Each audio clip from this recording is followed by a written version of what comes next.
Additional sacrifice must be offered every day of the Feast of Tabernacles. Numbers chapter 29, verse 12 through 13. Number 51, an additional sacrifice must be offered on the last green day. All right, that's in October. Numbers chapter 29, verse 35 through 36. This does not apply. All of these that I've read concerning sacrifices do not apply. Number 51, an additional sacrifice must be offered on the last green day. Numbers 29, verse 35 through 36. I read that already.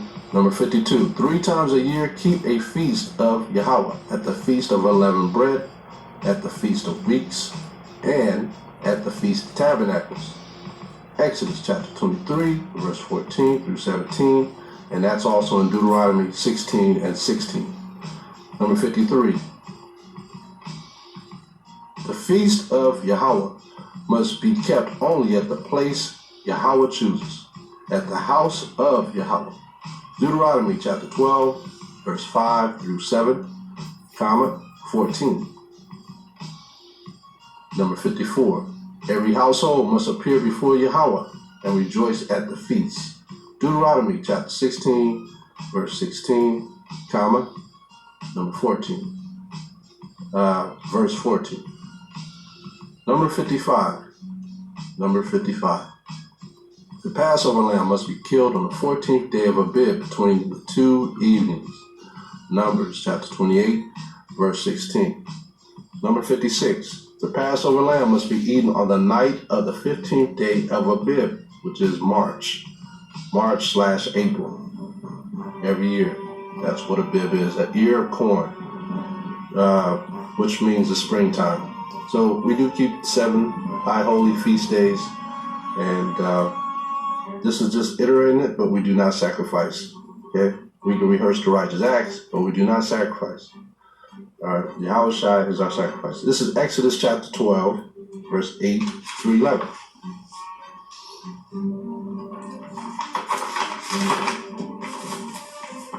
We're on number 57. Number 57. These who are unclean from a dead body or away on a journey must kill the Passover lamb in the second moon. Okay, Numbers chapter 9, verse 10 through 11. Now this is the second Passover. There's 2 Passovers, ladies and gentlemen. This first one comes in March, beginning of the spring, right around the middle of March, or the end of March. The second Passover is in April. Okay, and that was for those who were unclean the first month. And this followed the Levitical priests as well. Like I said, you're not in error if you keep the first Passover or the second Passover. Number 58. The Passover in the second moon or month must be held according to all its ordinances. Numbers chapter 9, verse 11 through 12. Number 59. The silver trumpets must be sounded at feast times, new moons, and also in times of tribulation, to call the congregation together. Numbers chapter 10, verse 2, 9 through 10. Number 60. All animals to be sacrificed must be at least 8 days old. Leviticus chapter 22, verse 27, 8 days old. And keep that in mind. Remember, we name our boys also after the 8th day. Let's go to number 61.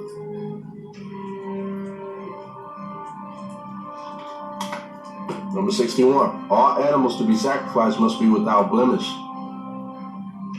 Leviticus chapter 22, verse 21. That's why you can't keep the sacrifice here. No way in the heck you go into the grocery store to find a lamb who you don't know whether it's a male or female, and we're only supposed to sacrifice males. Not only that, you have to find out or make sure that it doesn't have any defects. That's how you know we're not able to keep the old law of the sacrifices. Okay? Impossible. Unless you got your own farm, but still you're not doing it right. The whole ceremony. Let's go to number 61. 62. Slack here, number 62. All offerings must be salted Leviticus chapter 2, verse 13. Salted for bitterness, and also salt also is good for your brain. Even though a lot of our people suffer from high blood pressure, the doctor normally tell you stop eating salt. The salt back then was pure iodine salt, okay, we got from the mines. But salt is actually good for your mind, for your brain cells, helps trigger your cells, okay? Also cleans out your intestines, okay? Number chapter 63, number 63, the law of the burnt offering, Leviticus chapter 1, 2 through 3. Number 64, the law of the sin offering, Leviticus chapter 6, verse 25. Number 65, the law of the trespass offering, Leviticus chapter 7, verse 1 through 2, 7. All right, semicolon, number 5, semicolon 2 through 6. So chapter 5, verse 2 through 6. Number 66, the law of the peace offering, Leviticus chapter 3, verse 1. Number 67, the law of the grain offering, Leviticus chapter 2, verse 1 through 2. Number 68, if the congregation sins ignorantly, a sin offering must be brought, Leviticus chapter 4, verse 13 through 14. If a person sins ignorantly, a sin offering must be brought when he learns of a sin, Leviticus chapter 4, verse 27 through 28. This is Israel. A lot of sins are being created because they're doing it in ignorance. Okay? And there's no one to pray over them anymore. Alright, so we pray for the whole mind state of Israel right now. Number 70. If a person is in doubt as to whether he has sinned in regard to any of the holy things, a suspensive guilt offering must be brought. Leviticus chapter 5, number 15, verse 15 through 19. Understand this. When we did our sacrifices, okay, it says a guilt offering. Now, a lot of our people don't understand what guilt is anymore because they're immune to their sins. So it is about the conscience now. You see why he had to remove the sacrifices? He had to remove it and have his son come and die for our sins because the son allowed us, enlightened us on what is guilt. You know, on the Sermon on the Mount, when you read Matthew chapter 5, that's what he's talking about. He had to humbly talk to or speak to Israel to get them to understand guilt and consciousness. Okay? So this is important, even though we keep the laws, but we do not keep these sacrificial laws. Number 71, a sin offering must be brought for stealing, swearing falsely, and sins of a like nature. Leviticus chapter 6, verse 1 through 7. Number 72, the sin offering must be according to one's means. Leviticus chapter 5, verse 7, verse 11. In other words, you had to pay for your crime. Okay, your means is how are you going to pay for this? What are you going to bring to the priest? You're going to bring a goat, you're going to bring a cow, a lamb, whatever you go for, by any means that you have to pay for it. Okay? So that's what it means by means. Okay? And where are we at?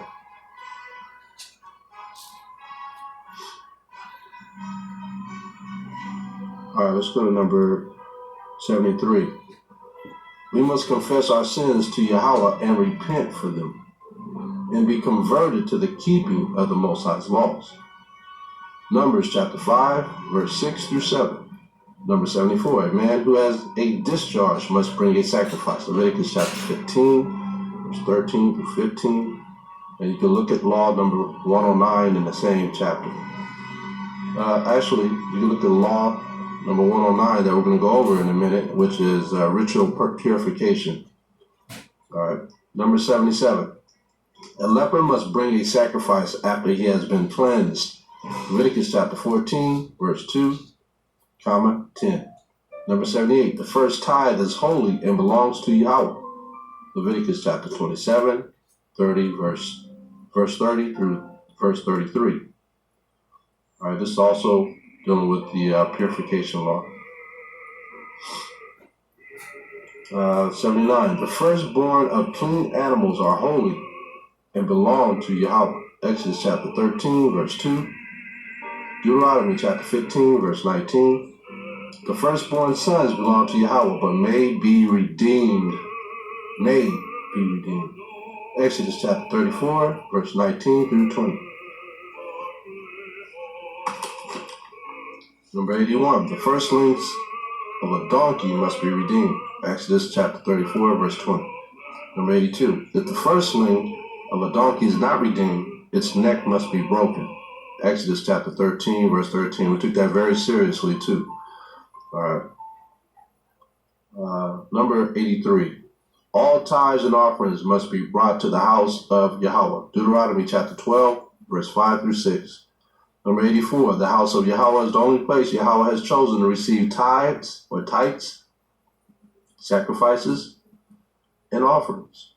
Deuteronomy chapter 12, verse 13 through 14, 26. Number 85. The blood of the sacrifices must be poured out on the altar of Yahawah for our atonement. Deuteronomy chapter 12, verse 27. A lot of these are clearly easy to understand. Number 86. Sanctified animals which have become blemished must be redeemed. Deuteronomy chapter 15, verse 19 through 22. Number 87. Any animal exchanged for an offering is also holy. Leviticus chapter 27, verse 10, verse 33. Number 88. The priests are to eat the meat of the consecrated offerings. Exodus chapter 29, verse 33. This stuff does not apply.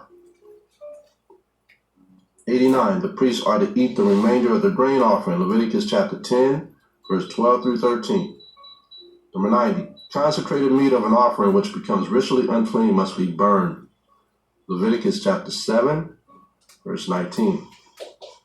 Number 91. Consecrated meat of an offering not eaten within its appointed time must be burned. Leviticus chapter 7, verse 17. That goes during the Passover too.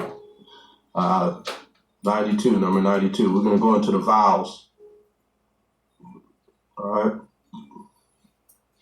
Number 92. The Nazarite must let his hair grow during the period of separation. Numbers chapter 6, verse 5. A Nazarite, Samson was a Nazarite. If any of y'all don't know what a Nazarite is, go to Judges chapter 14, 15, 16, I believe. He was a Nazarite, meaning there are certain things that you could not do. You could not go near a dead body. You could not eat grapes or drink wine. You could not shave off your hair.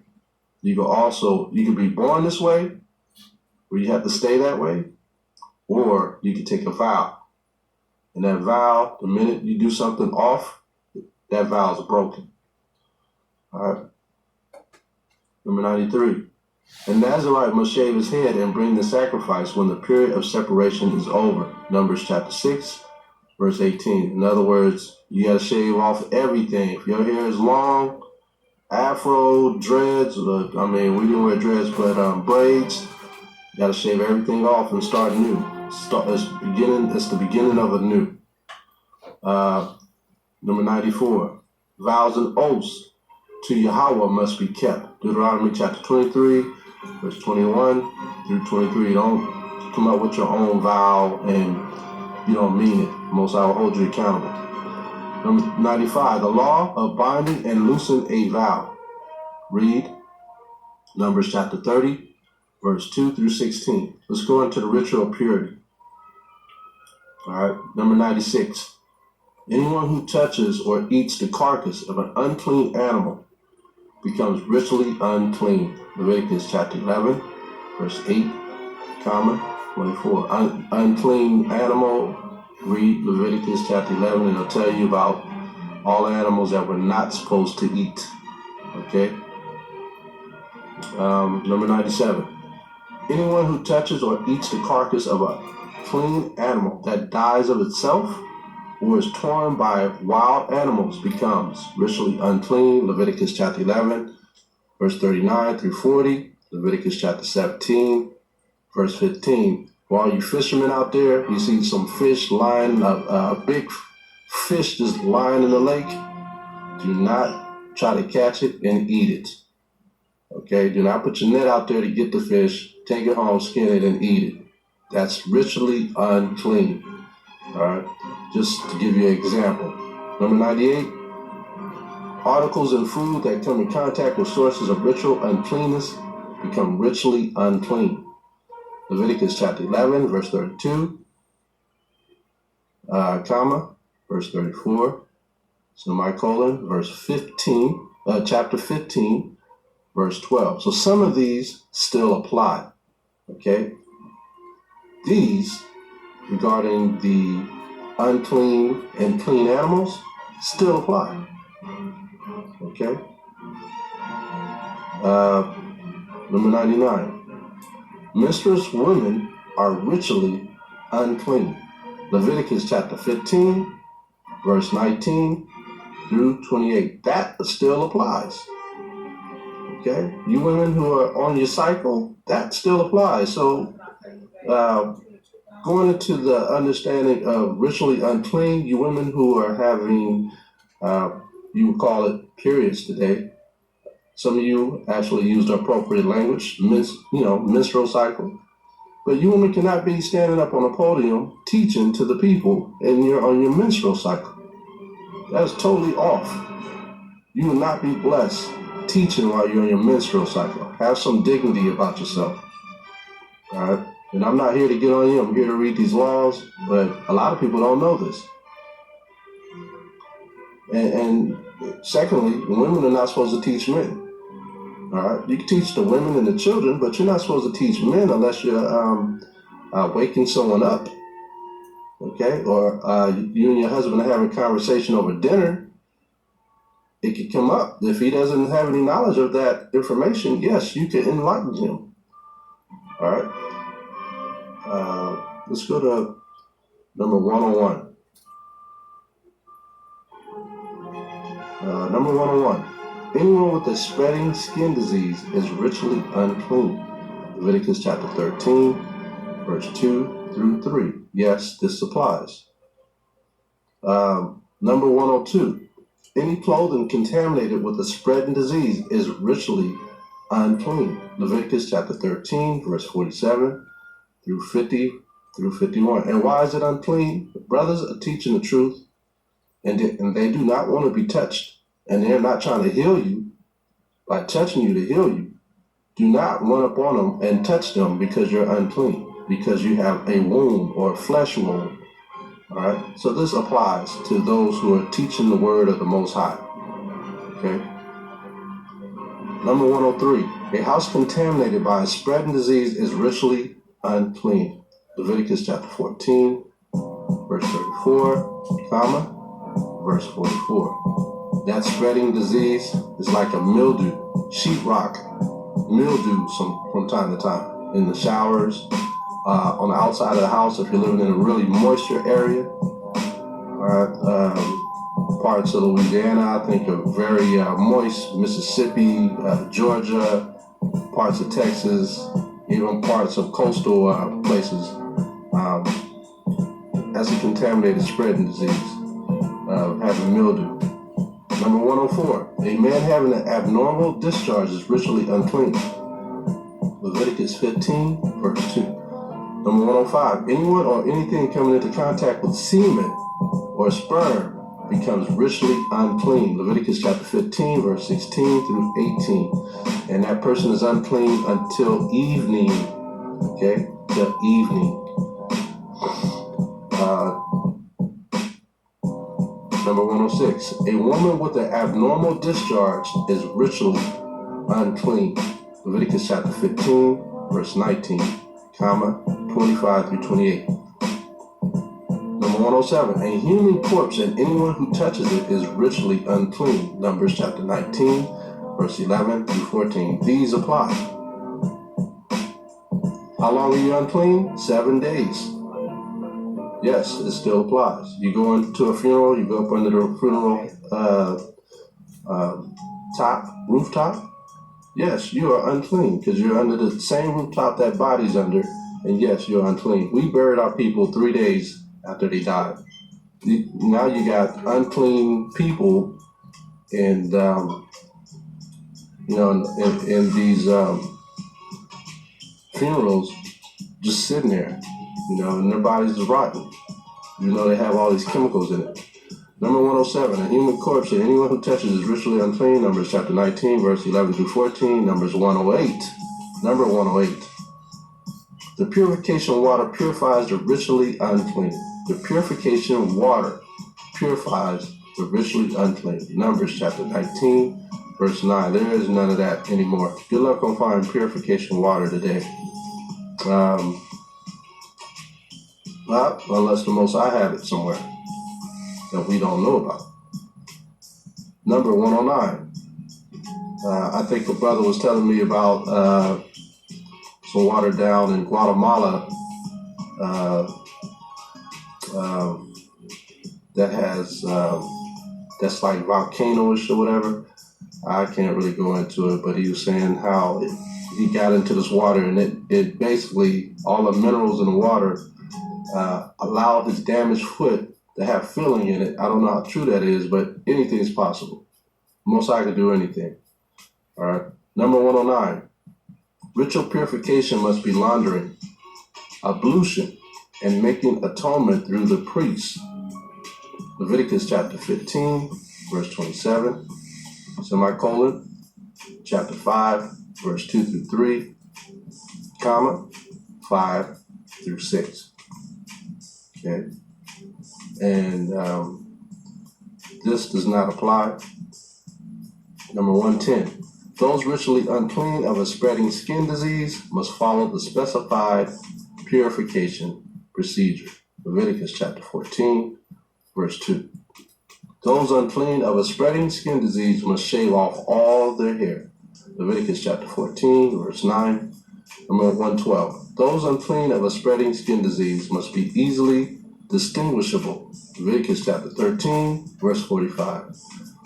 Number 113. The ashes of the red heifer are to be used in ritual purification. Numbers chapter 19, verse 2, comma, and 9. A red heifer is a cow that has a red coat, or a jersey coat, they would call it, a jersey cow.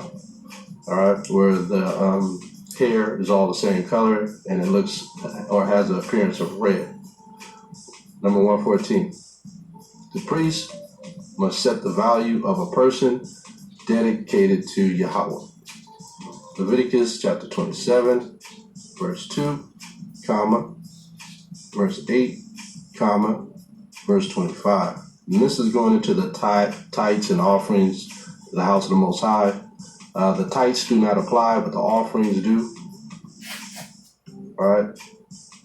We do no longer have our Levitical priest anymore. And we do not have the house of David. That's an actual physical temple that we go to. Number 115. When I was referencing the house of David, I'm talking about over there in Israel, where we used to reside. Okay. The priest must set the value of an animal dedicated to Yahawah. Leviticus chapter 27, verse 11 through 13, comma, verse 27. Number 116. The priest must set the value of a house dedicated to Yahawah. Leviticus chapter 27, verse 14 through 15. Number 117. The priest must set the value of the field dedicated to Yahawah. Leviticus chapter 27, verse 16, comma, verse 22 through 23. Number 118. If one sins ignorantly regarding the holy offerings, full restitution must be made, adding a fifth of the value to it. Leviticus chapter 22, verse 14. This stuff does not apply. The last four laws I just read no longer applies.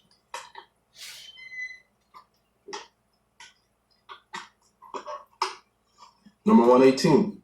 If one sins ignorantly Regarding the holy offering, full restitution must be made, adding a fifth of the value to it. Leviticus 22, verse 14. I just read that. Number 119. The fruit of the 4th year's growth of trees is holy and must be given to the priest. Leviticus chapter 19, verse 23 through 25. We do not do that anymore. Number 120. The corners of a field that is reaped must be left for the poor. Leviticus chapter 19, verse 9. And if we have a farm, you should do that. You should allow trees to grow right on the border of your property with fruit. And those who are homeless walking by should be able to grab something off your tree without being penalized. Okay? As long as they don't take all the fruits off the tree. This is a problem we deal with in today's society. People don't have any conscience. Number 121. The gleanings of a field that is reaped must be left for the poor. Leviticus chapter 19 and 9. You should do that just on protocol. Just leaving things for the poor. Because the Most High takes care of you, you should help take care of them. Number 122. Number 122. The forgotten sheaves of a field that is reaped must be left for the poor. Deuteronomy chapter 24, verse 19. Number 123. Any remaining olives or grapes must be left for the poor. Deuteronomy chapter 24, verse 20 through 21. We don't have any of the stuff like we used to because of the curses in Deuteronomy 28. So some of the stuff applies, some of it does not, even based on Deuteronomy 28. Not just by the Hamashiach dying on the cross, but because of also Deuteronomy 28. Number 124. Any fallen grapes must be left for the poor. Leviticus chapter 19, verse 10. Number 125. The first fruits of all our labor must be separated and brought to the house of Yahawah. Exodus chapter 23, verse 19. Number 126. All holy offerings must be given to the priest at the house of Yahawah. Numbers chapter 18, verse 8 through 14, 21. Number 127. The fifth or the first type, the first tenth of all our increase must be given to the house of Yahawah for the work of Yahawah. Leviticus chapter 27, verse 30, semicolon, Deuteronomy chapter 14, semicolon, or Deuteronomy 28, I'm backing up. Deuteronomy chapter 14, verse 22, semicolon, Deuteronomy chapter 12, verse 6. Number 128, the second type, or the second tenth, must be set aside for the feast of Yahawah. Deuteronomy chapter 14, verse 23 through 26.